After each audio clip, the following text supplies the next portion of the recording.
بسم اللہ الرحمن الرحیم۔ خبر نامہ، اہم عالمی خبروں کا خلاصہ۔ مؤرخہ 11 جنوری سن 2023 بروز بدھ برکینا فاسو میں شہر ڈوری کے قریب واقع گاؤں مہدی آباد میں دہشت گردوں نے نماز عشاء کے وقت حملہ کر کے 9 احمدیوں کو شہید کر دیا۔ تفصیل کے لیے دیکھیں صفحہ اول۔ برطانیہ کے وزیر برائے مشرق وسطی لارڈ طارق احمد نے مسجد اقصیٰ کا دورہ کیا اور وہاں نماز ادا کی۔ ان کے ہمراہ یروشلم محکمہ وقف کے ڈائریکٹر شیخ عزام الخطیب بھی تھے۔ انہوں نے کہا کہ برطانیہ یروشلم کے مقامات مقدسہ پر اردن کی نگرانی کی غیر متزلزل حمایت کرتا ہے۔ 2 ریاستی حل کے لیے مضبوط فلسطینی معیشت ضروری ہے۔ لارڈ طارق احمد یورپی اور برطانوی امداد سے قائم کردہ اسکول بھی گئے، جسے اسرائیل کی طرف سے منہدم کیے جانے کا خدشہ ہے۔ قبل ازیں انہوں نے اسرائیل کے وزیر خارجہ ایلی کوہن سے ملاقات کرتے ہوئے کہا کہ یروشلم اور فلسطینی علاقوں میں اشتعال انگیز یک طرفہ اقدامات نہ کیے جائیں۔ لارڈ طارق نے فلسطین کے وزیر خارجہ ریاض المالکی سمیت دیگر حکام سے ملاقات کی تھی۔ روس کے یوکرین کے کئی علاقوں میں حملوں کے دوران 5 افراد ہلاک ہو گئے۔ اہم تنصیبات اور رہائشی عمارت کو بھی نقصان پہنچا۔ دنیپرو میں روسی میزائل حملے میں 2 بچوں سمیت 27 افراد زخمی ہوئے۔ دنیپرو، خارکیف اور لیویو میں روس نے میزائل حملے کیے ہیں۔ دنیپرو میں روسی میزائل حملے سے رہائشی عمارت کے ایک حصے کو شدید نقصان پہنچا۔ عمارت کے ملبے سے 15 افراد کو بحفاظت نکالا گیا ہے۔ خارکیف اور لیویو میں روسی میزائل حملوں میں حساس انفراسٹرکچر کو نشانہ بنایا گیا۔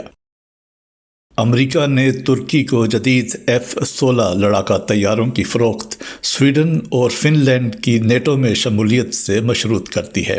امریکی اخبار وال اسٹریٹ جرنل کی رپورٹ کے مطابق بائیڈن انتظامیہ ترکیہ کو $20 ارب مالیت کے نئے F-16 لڑاکا طیاروں کی فروخت کے لیے کانگریس سے منظوری لے گی۔ واضح رہے کہ ترکی سویڈن اور فن لینڈ کی نیٹو میں شمولیت کا مخالف ہے۔ چین میں 8 دسمبر سے 12 جنوری کے درمیان کورونا سے 59,938 اموات ہوئیں۔ چین کے بیورو آف میڈیکل ایسوسی ایشن کے سربراہ جیاہو یاہوئی نے پریس کانفرنس کرتے ہوئے کہا کہ کورونا اموات کا اندازہ لگانے کا چین کا معیار دیگر بڑے ممالک کے معیار کے مطابق ہے۔ چین میں گزشتہ سال دسمبر میں کورونا ضوابط میں نرمی کے بعد پہلی مرتبہ سرکاری سطح پر کورونا سے اموات کے اعداد و شمار ظاہر کیے گئے ہیں۔ کورونا میں مبتلا افراد کی ہسپتال میں داخلے کی تعداد کم ہوئی ہے۔ کورونا میں مبتلا شدید بیمار افراد میں اکثریت بزرگوں کی ہے۔ کورونا کے خطرے کی زد پر موجود افراد کے لیے مانیٹرنگ و مینجمنٹ مضبوط کریں گے اور دیہی علاقوں میں ادویات، طبی آلات اور عملے کی تعداد بڑھائیں گے۔ روس اور ایران نئی تجارتی راہداری پر کام کر رہے ہیں جس سے ان کا یورپ پر انحصار ختم ہو جائے گا۔ ایک سینئر ایرانی عہدیدار نے بتایا ہے کہ ایران میں 3,300 کلومیٹر طویل ریلوے ٹریک زیر تعمیر ہے اور اس نئے ٹریک میں سے 560 کلومیٹر کا حصہ مارچ تک آپریشنل ہو جائے گا۔ ان تمام منصوبوں کو مکمل کرنے سے ملک کا ریلوے نیٹ ورک 20% وسیع ہوگا۔ 6,000 کلومیٹر طویل ہائی ویز بھی زیر تعمیر ہیں۔ مارچ میں 1,000 کلومیٹر ہائی وے پر کام مکمل ہو جائے گا۔ برطانوی وزیر اعظم رشی سوناک نے یوکرین کے صدر ولودیمیر زیلنسکی سے ٹیلی فونک گفتگو کرتے ہوئے کہا کہ برطانیہ یوکرین کی مدد کے لیے جنگی ٹینک اور اضافی بھاری اسلحہ بھیجے گا۔ وہ اور پوری برطانوی حکومت یوکرین کی ہر ممکن مدد کے لیے بین الاقوامی شراکت داروں کے ساتھ کام کر رہی ہے تاکہ یہ جنگ جیتی جائے اور دیرپا امن قائم کیا جائے۔